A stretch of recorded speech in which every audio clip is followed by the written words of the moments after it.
internet and wrestling today are so intrinsically linked, it's almost crazy. Be it social media reactions or those of us who go in deeper to find out everything there is to know about what's happening behind the scenes, you simply live for whatever news or gossip is about to be pasted onto Reddit. It's all about enjoyment at the end of the day, so more power to you, but it's easy to forget that when the internet was in its infancy, this kind of traction was nowhere near the same. In fact, it was far more of a niche, and those who found themselves entrenched in it seemed to get wound up about the oddest of things. So yeah, not much has changed, but it's still incredible to look back to see just what apparent crimes wrestling was committing and how the whole industry was on the verge of collapse because of it.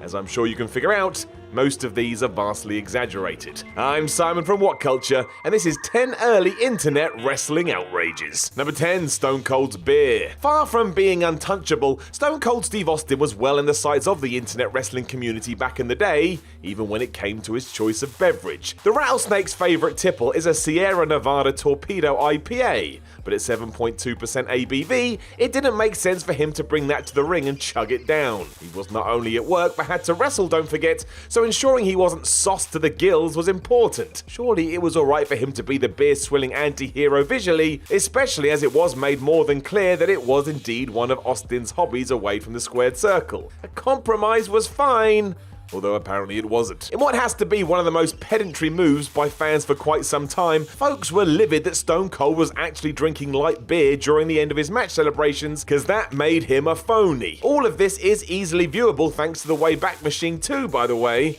which will blow your mind when you see such criticisms aimed at Austin. He wasn't drunk enough. Forget that's nothing to do with wrestling in the first place, it's also ridiculous. If you were one of the people that had this thought, I hope you've now realised this probably made you a sociopath. Number 9, JBL as WWE Champion. When JBL won the WWE title at the Great American Bash in 2004, everybody was mad. In hindsight, it doesn't seem all that bad because John Bradshaw Layfield eventually grew into a very good love-to-hate figure, but before all of that, fans couldn't believe it. It would be like Recyclable Rowan, who for some reason has just decided to become a stockholder now, taking the belt off Sami Zayn. But even in that scenario, you got to up the love and joy Zayn brought to the masses by at least 100, given how beloved Eddie Guerrero was. Seeing JBL become this new figure after being the angry Texan Bradshaw for so long was baffling to the audience, and some fans weren't just going to sit there and take it. Over on WrestlingClassics.com, user Scorzini attempted to create a thread in the aftermath because he was desperate for anybody to explain to him why this had happened. Ultimately confused, he just wanted answers, and he wasn't alone, because his thread got closed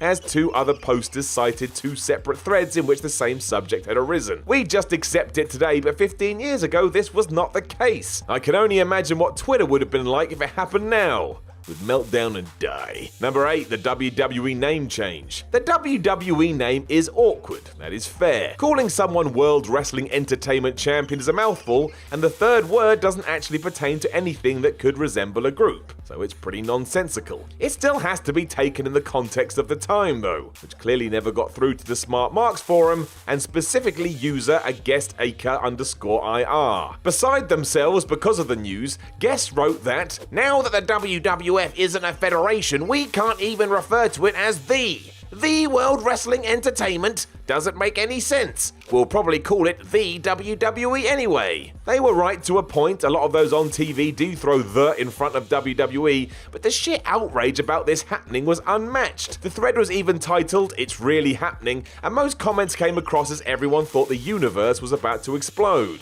Isn't that ironic? It soon turned to rage because of course it did, with quotes such as, "Could they have even made a possible worse decision?" And the answer to that is, yes, they could. Definitely, in fact. It certainly did take a while to get used to, but there are far more problematic names that could have been brought into the discussion. Vince McMahon and co. also did a pretty good job with the marketing campaign and the "Get the F Out" tagline, and at least it was vaguely similar to what we knew. You could have just changed it to TNA, which at this point was yet to exist. We're used to it now, as was always going to be the way, so maybe we didn't need to get this upset about it. Number 7, WCW Monday Night Raw. The best bit about looking back into the past is that fans weren't content with staying on specific wrestling boards to unleash their rage.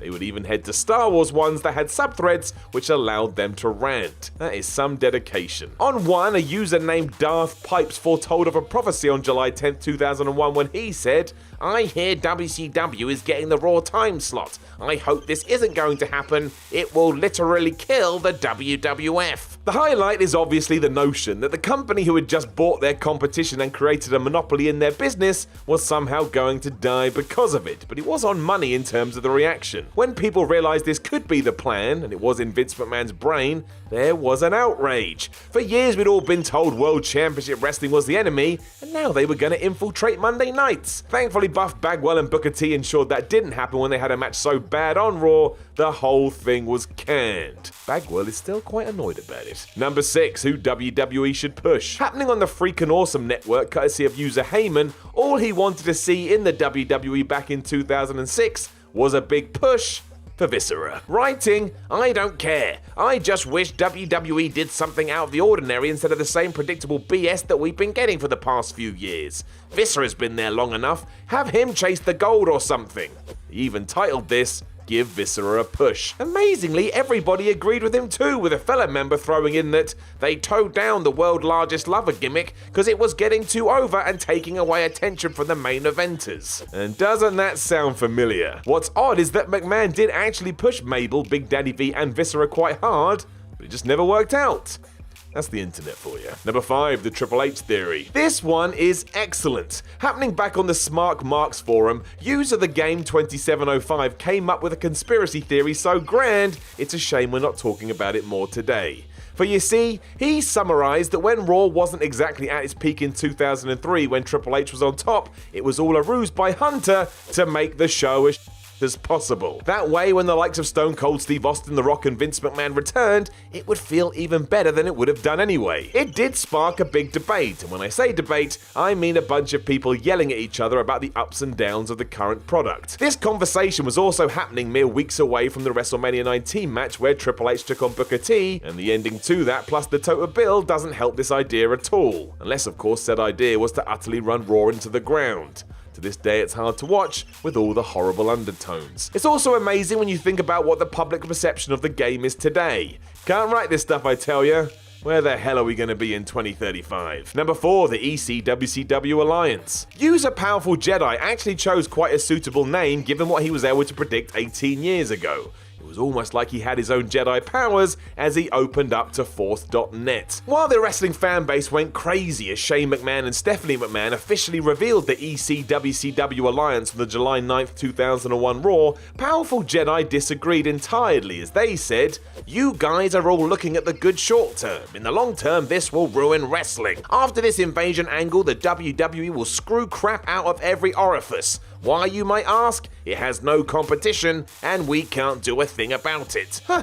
What do you know? They weren't entirely alone in their worry as others were quick to agree, while others tried to be as positive as possible, right down to stating the potential drawing power of the likes of Shawn O'Haire and Billy Kidman. You can't get mad at that either. I thought the same, although it was never meant to be. The idea that Vince McMahon would never give an opposing brand even a chance was soon proved to be true, and all of this was over and done with by November. Still can't get over that. It should have lasted 2 years. Ah well. Number 3, the Cruiserweights. If you grew up watching wrestling just before the turn of the millennium, you loved the Cruiserweights. WCW especially was pushing these high flyers, and their athleticism made it difficult not to see them as the future of the industry. As opposed to the same old you'd seen for years, these guys were state-of-the-art performers who just needed a proper push and a spotlight, and that would be it. The new main eventers had arrived. Some internet users felt the same and even brought out names before they were names. Wrestling Classics member Richard Sullivan, for example, predicted this future by saying the one guy people needed to look at